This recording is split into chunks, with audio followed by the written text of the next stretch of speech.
जोहार एंड जय हिंद दोस्तों। आप लोग कैसे हैं? मेरे ख्याल से अच्छे होंगे जैसे अपना प्रिपरेशन कर रही हूँ। दोस्तों आज मैं आप लोगों को झारखंड मिला सुपरवाइजर का दोस्तों जीके का इंपॉर्टेंट 20 क्वेश्चन लेके आया हूँ, जो कि दोस्तों आप लोग आगामी आने वाले झारखंड मिला सुपरवाइजर की एग्जामिनेशन में आप लोग को यहाँ से प्रश्न 100% देखने को मिलेगा। और दोस्तों ये आप लोग को 20 क्वेश्चन नहीं बल्कि आप लोग का 18 से 20 मिनट का वीडियो में आप लोग का 100 क्वेश्चन आप लोग देखने को मिलेगा, क्योंकि दोस्तों हम लोग सारे ऑप्शन को एक्सप्लेन करेंगे। ठीक है, तो जाहिर सी बात है आप लोग को 20 क्वेश्चन रहेगा, लेकिन एक एक क्वेश्चन से आप लोग का 5-6 क्वेश्चन आप लोग को बतलाया जाएगा। ठीक है, तो आप लोग अंत तक बने रहिएगा। और एग्जामिनेशन में दोस्तों आप लोग को इन्हीं सब जितने भी हम टॉपिक बताएंगे इन्हीं सब टॉपिकों से आएगा, और इसी प्रकार के प्रश्न आप लोग को एग्जामिनेशन में देखने को मिलेगा। ठीक है, तो आप लोग एग्जाम तक इस सेशन को जुड़े रहिएगा। ठीक है, चाहे हम लोग जीके की बात करते हैं, चाहे साइंस की बात करते हैं, चाहे साइकोलॉजी की बात करते हैं, चाहे सोशोलॉजी की बात करते हैं, चाहे होम साइंस की बात करते हैं, सभी के लिए दोस्तों रेगुलर क्लास चल रहा है, आप लोग उसको ज्वाइन कर सकते हैं। ठीक है, और अभी तक आप लोग इस चैनल में नए होंगे तो बोलेंगे जो हरी को सब्सक्राइब कर लीजिएगा एंड बेल आइकन को प्रेस कर दीजिएगा, ताकि जब भी इसी प्रकार का वीडियो आएगा तो आप लोग सबसे पहले नोटिफिकेशन मिल सकेगा। ठीक है, तो चलिए हम लोग आज की क्लास को स्टार्ट करते हैं। तो आज की क्वेश्चन है, देखिए, किसने बंगाल की राजधानी मुर्शिदाबाद से मुंगेर हस्तांतरित किया था? मीर कासिम, अलीवर्दी खां, मीर जाफर, सिराजुद्दौला। तो इसका जो राइट आंसर हो जाएगा आपका मीर कासिम, जो कि ए नंबर ऑप्शन बिल्कुल राइट आंसर हो जाएगा। इन्होंने ही ने बंगाल की राजधानी मुर्शिदाबाद से मुंगेर किया था। ठीक है, इसके आप लोग फैक्ट्स के बारे जान लीजिए। तो देखिए, क्लाइव के हाथों की कठपुतली नवाब मीर जाफर को अंग्रेजों ने 1760 में हटाकर उसके दामाद मीर कासिम को बंगाल का नवाब बनाया। बक्सर बक्सर का युद्ध दोस्तों, देखिए बक्सर का युद्ध 1764 ईस्वी में हुआ था। कब हुआ था? 1764 में बक्सर का युद्ध हुआ था। इसमें अंग्रेजों एवं मीर कासिम, अवध के नवाब शुजाउद्दौला एवं मुगल सम्राट शाह आलम द्वितीय के बीच हुआ था। बक्सर का युद्ध किसके किसके बीच में हुआ था बताइए?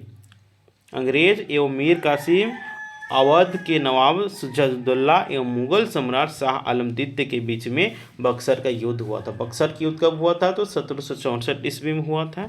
ठीक है, और इस युद्ध में दोस्तों अंग्रेज सेनापति हेक्टर मुनरो था। पूछ देगा कि बक्सर की युद्ध में अंग्रेज सेनापति कौन था, तो इसका राइट आंसर हो जाएगा हेक्टर मुनरो। राइट, नेक्स्ट है, देखिए, सती प्रथा का उन्मूलन किसके सहयोग से हुआ? राजा राम मोहन राय, दयानंद सरस्वती, ईश्वर चंद्र विद्यासागर, शिव नारायण। तो बताइए इसका राइट आंसर क्या हो जाएगा? इसका राइट आंसर हो जाएगा राजा राम मोहन राय। ठीक है, सती प्रथा का उन्मूलन इसके द्वारा ही किया गया था, इसलिए ए नंबर ऑप्शन बिल्कुल राइट आंसर हो जाएगा।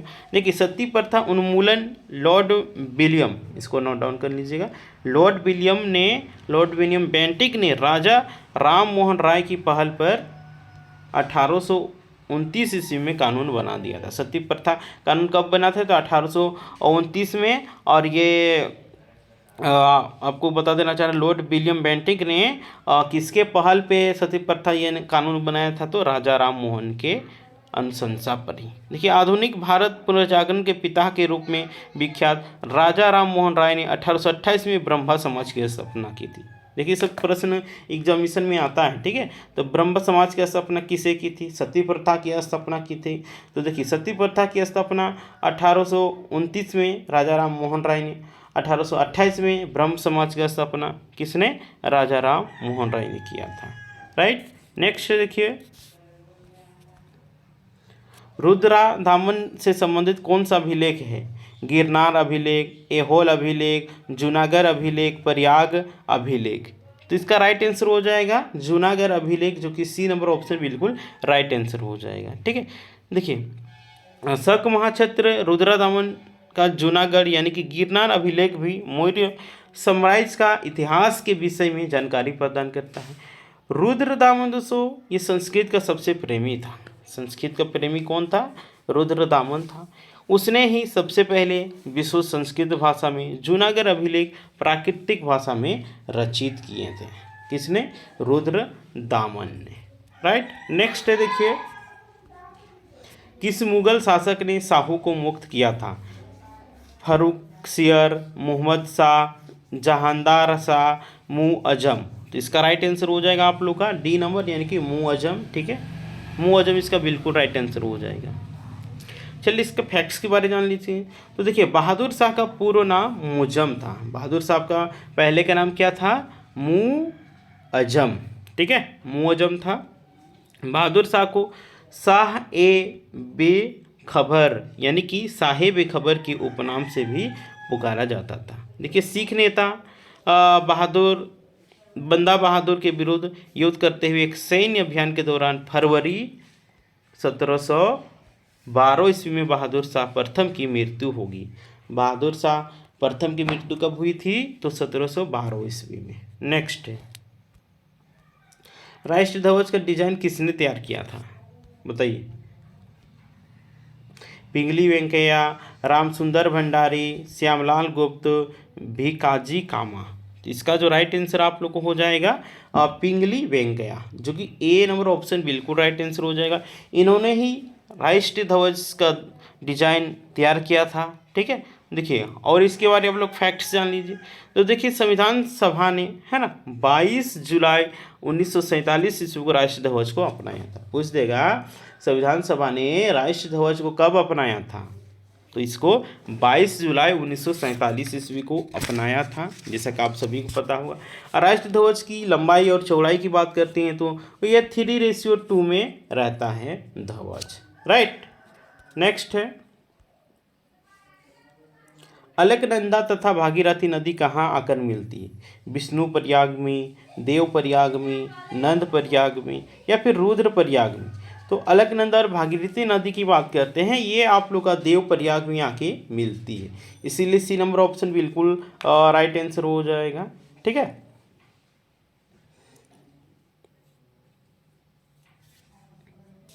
नेक्स्ट चलिए, जगोटा त्रिकोण से संबंधित है, किस देश से संबंधित है? दक्षिण कोरिया, ताइवान, जापान, उत्तर कोरिया, जापान, वियतनाम, चीन, जापान, वियतनाम, डी में दिया हुआ है चीन, ऑस्ट्रेलिया, इंडोनेशिया। इसका राइट आंसर हो जाएगा ए नंबर ऑप्शन, यानी कि दक्षिण कोरिया, ताइवान, जापान। ठीक है, देखिए बरमुंडा त्रिभुज अटलांटिक महासागर में स्थित है।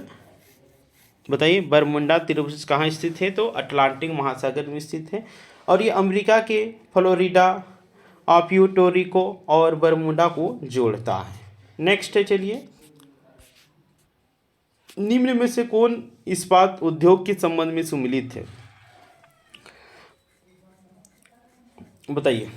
तमिलनाडु कहाँ पे प्लांट जो है? सेलम में स्थित है। दुर्गापुर प्लांट कहाँ पे है? उड़ीसा में है। कि भिलाई कहाँ है? पश्चिम बंगाल में। कि राउरकेला छत्तीसगढ़ में। कि बताइए इसमें से कौन सा सही है? तो दोस्तों देखिए तमिलनाडु ये एक प्लांट है जो कि सेलम में स्थित है। ठीक है, भारत का पहला तटवर्ती इस्पात कारखाना जो कि विशाखापट्टनम आंध्र प्रदेश में लगाया गया है। भारत का पहला तटवर्ती इस्पात कारखाना विशाखापट्टनम आंध्र प्रदेश में। भारत चीन के बाद दूसरा सबसे बड़ा इस्पात उत्पादक देश है। भारत चीन के बाद दूसरा सबसे बड़ा इस्पात उत्पादक देश है। ठीक है, नेक्स्ट है, देखिए दूध सागर जलप्रपात कहाँ है? गोवा में, उत्तराखंड में, महाराष्ट्र में या फिर मध्य प्रदेश में? तो ये आप लोग बता देना चाह रहे हैं, ये गोवा में, और गोवा की राजधानी कहाँ है दोस्तों? पणजी है। ठीक है, तो चलिए इस जलप्रपात के बारे में कुछ जान लेते हैं, गोवा के बारे में जान लेते हैं। देखिए इसके बीच भगवान, है ना, जो दूध सागर जलप्रपात है, इसके बीच में भगवान महावीर और मोलेम राष्ट्रीय उद्यान स्थित है। ठीक है, दूध सागर जलप्रपात के बीच में महावीर भगवान स्थित है, मोलेम राष्ट्रीय उद्यान स्थित है, और ये जो दूध सागर जलप्रपात है ये गोवा में मांडवा नदी पर स्थित है। पूछ देगा कौन सा नदी में दूध सागर जलप्रपात स्थित है? तो मांडवा जलप्रपात इसका बिल्कुल सही आंसर हो जाएगा। नेक्स्ट है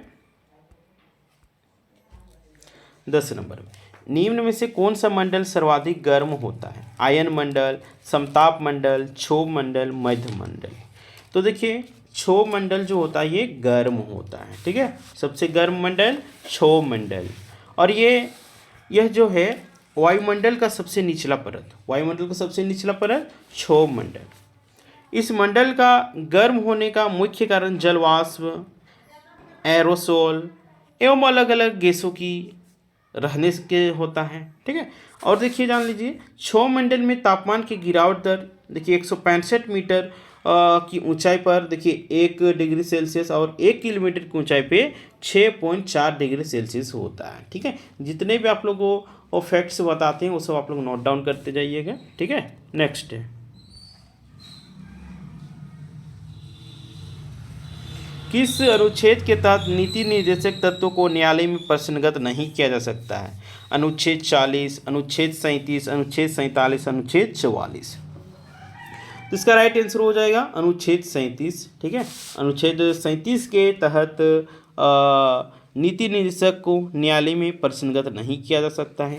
तो चलिए हम लोग जानते हैं अनुच्छेद 37 के बारे में। तो देखिए अनुच्छेद 37 जो है नीति निर्देशक तत्वों की प्रकृति को स्पष्ट करता है। ठीक है, और यह राज्य सरकार के द्वारा लागू करने के लिए करने के बाद ही नागरिकों को प्राप्त होता है। ठीक है, और नीति निर्देशक तत्व की बात करते हैं दोस्तों, ये आप लोग आयरलैंड के संविधान से लिया गया है। नीति निर्देशक तत्व को किस देश के संविधान से लिया गया है? तो आयरलैंड के संविधान से लिया गया है।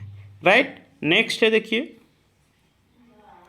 राज्य निर्वाचन आयुक्त को कौन सा पदच्युत कर सकता है? राज्यपाल, राष्ट्रपति, प्रधानमंत्री। जो प्रक्रिया उच्च न्यायालय के न्यायाधीश को हटाने का है।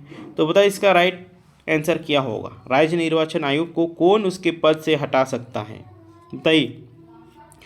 तो जो प्रक्रिया आप लोग के उच्च न्यायालय के न्यायाधीश को हटाने में, वही प्रक्रिया राज्य निर्वाचन आयोग को हटाने में होता है। ठीक है, और देखिए निर्वाचन आयोग की नियुक्ति किसके द्वारा की जाती है? तो यह राज्यपाल जो कि गवर्नर होती है वो स्टेट की, उसके द्वारा की जाती है, और ये एक संवैधानिक प्राधिकरण है। ठीक है, और दोस्तों देखिए नेक्स्ट क्वेश्चन जानने से पहले देखिए दोस्तों जोहार एग्जाम टीम के द्वारा दोस्तों आप लोग के लिए नोट्स तैयार किया गया है। ठीक है, जोहार एग्जाम टीम के द्वारा दोस्तों आप लोग के लिए नोट्स तैयार किया गया है। ठीक है, जो कि दोस्तों मोस्ट इंपॉर्टेंट रहने वाला है। ठीक है, तो देखिए जोहार एग्जाम टीम के द्वारा कौन कौन सा नोट्स तैयार किया गया है जो कि आपको आगे आगे आने वाली झारखंड मेरा सुपरवाइजर की एग्जामिनेशन में आप लोग को यहाँ से प्रश्न देखने को मिलेगा। देखिए साइकोलॉजी हो गया, होम साइंस हो गया, सोशोलॉजी हो गया, पेपर 2 हिंदी हो गया, और पेपर 1 के लिए दोस्तों आप लोग को नोट्स तैयार किया गया जो कि दोस्तों रामबाण साबित होने वाला है। रामबाण साबित क्यों होने वाला है? तो देखिए दोस्तों आप लोग को बता देना चाह रहे हैं जितने भी जेसीसी यानी कि झारखंड कर्मचारी चयन आयोग के द्वारा आप लोग को सिलेबस दिया गया है, चाहे सोशोलॉजी की बात करते हैं, चाहे होम साइंस की बात करते हैं, चाहे साइकोलॉजी की बात करते हैं, चाहे पेपर 2 हिंदी की बात करते हैं, चाहे पेपर 1 की बात करते हैं। ठीक है, जितने भी सिलेबस दिया गया आप लोग को इन सभी नोट्स में आप लोग देखने को मिलेगा, और एक एक टॉपिक को इसमें गहन अध्ययन करके दोस्तों इस नोट्स को तैयार किया गया है, और एकदम सरल भाषा में किया गया है। अगर आप लोग इसको अच्छे तरीके से पढ़िएगा तो आप लोग दिमाग में छप जाएगा, एकदम नहीं भूलिए, एक बार पढ़िएगा दिमाग में छप जाएगा। इस तरह का बनाया गया है। जो इस नोट्स को पढ़ के समझ नहीं पाएंगे, समझिए उससे कोई भी एग्जामिनेशन निकलेगा ही नहीं, क्योंकि इतने सरल शब्दों में आप लोग को बदला गया है। आप लोग बोलिए कि समझ में नहीं आएगा, ये कभी हो ही नहीं सकता है।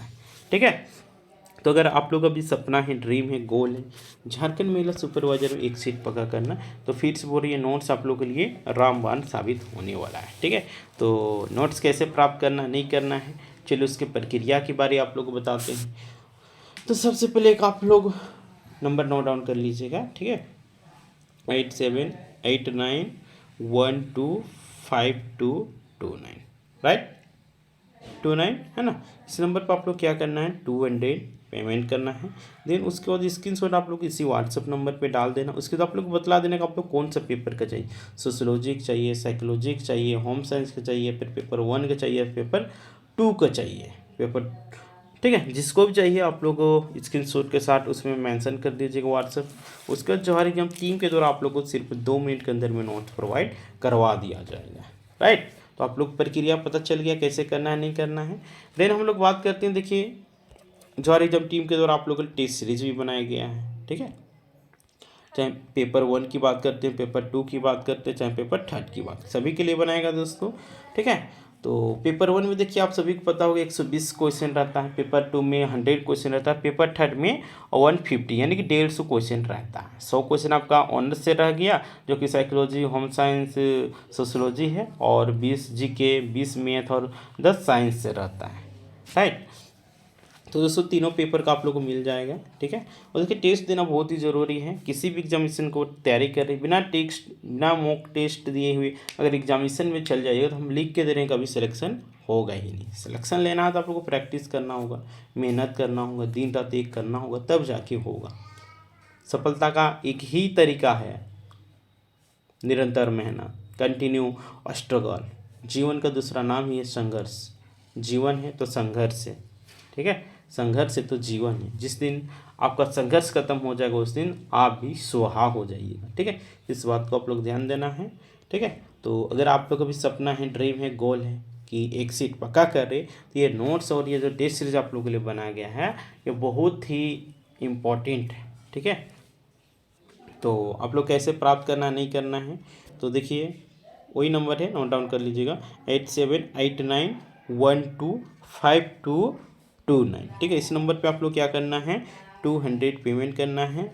देन उसके बाद आप लोग स्क्रीनशॉट इसी व्हाट्सअप नंबर पे डाल देना। उसके बाद आप लोग डाल के बतला देना है कि आपको किस पेपर का चाहिए, पेपर 1 का चाहिए, पेपर 2 का चाहिए, पेपर 3 का चाहिए, जिसका भी चाहिए उसको आप लोग सब्जेक्ट वाइज। मान के चलिए पेपर 2 में खोट्ठा है आपका, तो बोल दीजिए सर हमको खोट्ठा का चाहिए। उसके बाद या फिर हिंदी है तो बोल दीजिएगा हिंदी का चाहिए, या फिर नागपुरी है तो बोलिएगा नागपुरी का चाहिए, या फिर पेपर 3 में मान के चलिए सोशोलॉजी है तो बोलिए सर सोशोलॉजी की चाहिए।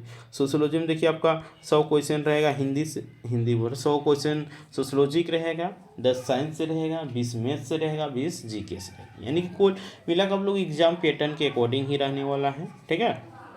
उसी तरह है, ठीक है। तो आप लोग प्रक्रिया पता चल गया कैसे करना नहीं करना है। चलो नेक्स्ट क्वेश्चन की ओर बढ़ते हैं। चलिए देखिए, भारत में कितनी बार आपातकाल लागू हो चुका, 1 बार, 3 बार, 2 बार, 4 बार। तो इसका राइट आंसर हो जाएगा 3 बार। भारत में 3 बार अभी तक आपातकाल लागू हो चुका है। कब कब लगा है उसको आप लोग नोट डाउन कर लीजिएगा। 1962 में, 1971 में और एक 1975 में आपातकाल भारत में लगा हुआ था, ठीक है।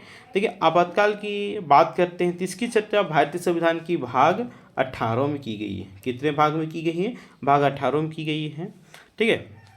तो देखिए अनुच्छेद 352 की बात करते हैं। अनुच्छेद 352 देखिए योद्ध हो गया, बाह्य आक्रमण हो गया, सशस्त्र विद्रोह हो गया, इसके आधार पे अनुच्छेद 352 के तहत आपातकाल लगाया जाता है। और अनुच्छेद 356 जो कि राज्यों में संवैधानिक तंत्र की विफलता पर, यानी कि सरकार गिर गया और कोई भी पार्टी सरकार बनाने की स्थिति में नहीं है, या फिर राज्य सरकार भारतीय संविधान के और भारत सरकार के नियमों का पालन नहीं कर रही थी, उस स्थिति में आर्टिकल 356 के तहत जो राष्ट्रपति होते हैं वो यहाँ पे क्या राष्ट्रपति शासन लागू कर देंगे, ठीक है। तो आप लोगों को पता चल गया, ठीक है, कि भारत में कितने बार आपातकाल लागू हुए थे। तो 3 बार, कब कब, 1962, 71 और 75 में। नेक्स्ट है, चलिए संविधान की उद्देशिका नहीं है में किस मौलिक अधिकार का वर्णन है। आर्थिक स्वतंत्रता, विचार की स्वतंत्रता, विश्वास की स्वतंत्रता और अभिव्यक्ति की स्वतंत्रता। तो किस चीज़ का नहीं है, तो देखिए ये आर्थिक स्वतंत्रता का बात नहीं किया गया, मौलिक अधिकार नहीं है, ठीक है। देखिए उद्देशिका में 5 प्रकार की स्वतंत्रता की बात किया गया है, जिसमें विचार हो गया, अभिव्यक्ति हो गया, विश्वास हो गया, धर्म हो गया और एक उपासना हो गया, ठीक है। और देखिए उद्देशिका में आप लोगों को 3 प्रकार की न्याय की बात की गई है, सामाजिक न्याय, आर्थिक न्याय और राजनीतिक न्याय, ठीक है।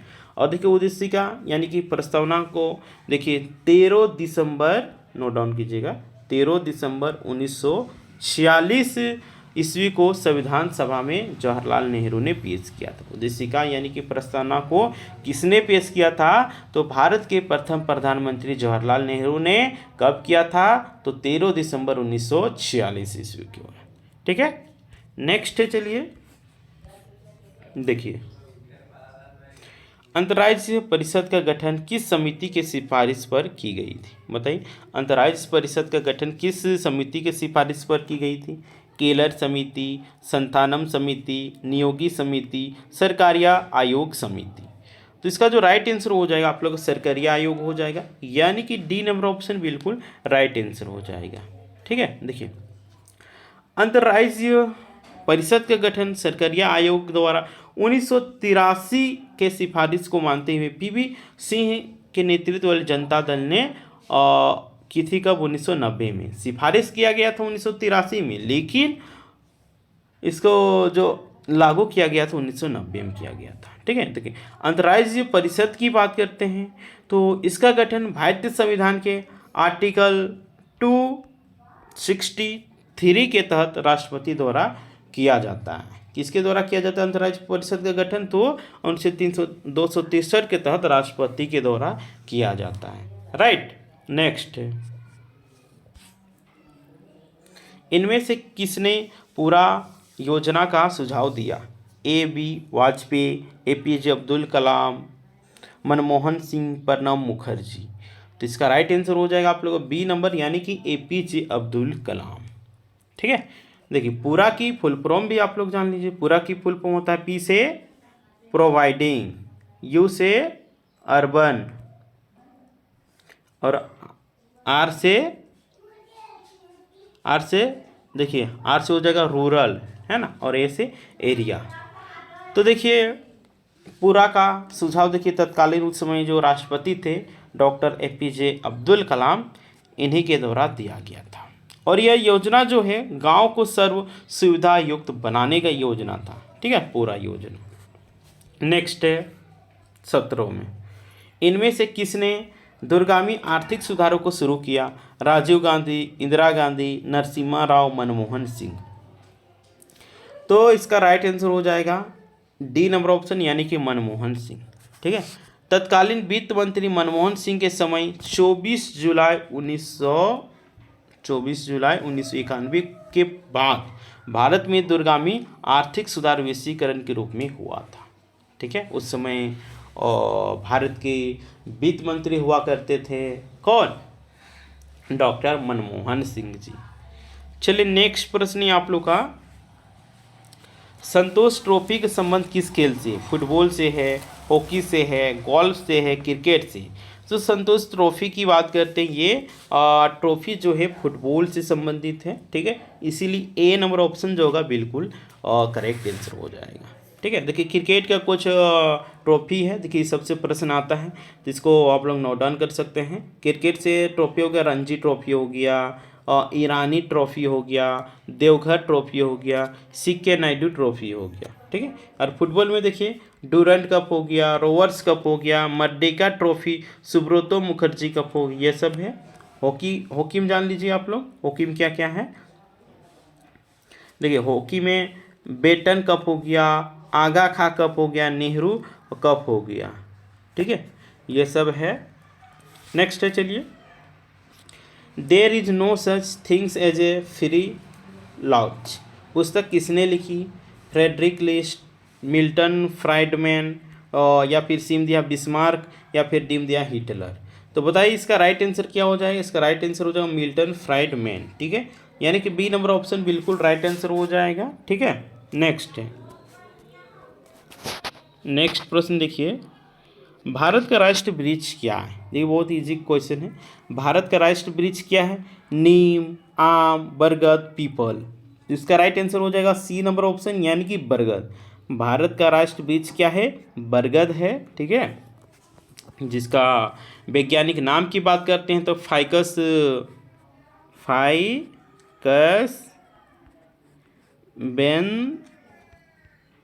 बेंथालिसिस। ठीक है, तो आज की हम लोग यहीं पे क्लास समाप्त होती है। ठीक है, तो 20 क्वेश्चन में आप लोग कितना सही हुआ कमेंट करके बताइएगा। ठीक है, और ये क्लास आप लोग कैसे लगा, अच्छा लगा, बुरा लगा, समझ में आया कि नहीं आया, या फिर हेल्पफुल हो रहा है कि नहीं हो, जो भी यानी क्वेश्चन आप लोग के मन में चल रहा है आप लोग कमेंट करके बता सकते हैं। ठीक है, उसके अकॉर्डिंग और मैं आप लोग के लिए इम्प्रूवमेंट करके आप लोग के लिए और बेटर से बेटर कंटेंट ला सके, ताकि जो आप लोग का सपना है, ड्रीम है, गोल है, झारखंड महिला सुपरवाइजर में एक सीट पक्का करना, आप लोगों को यहाँ से हो जाएगा। ठीक है, और अभी तक आप लोग जौहर एग्जाम सब्सक्राइब नहीं किए हैं तो सब्सक्राइब कर लीजिएगा एंड बेल आइकन को प्रेस कर दीजिएगा, ताकि जब भी इसी प्रकार का वीडियो अपलोड हो तो आपको सबसे पहले नोटिफिकेशन मिल सकेगा। तो ठीक है दोस्तों, फिर मिलते हैं नेक्स्ट वीडियो में, तब तक के लिए टाटा बाय बाय, जौहर।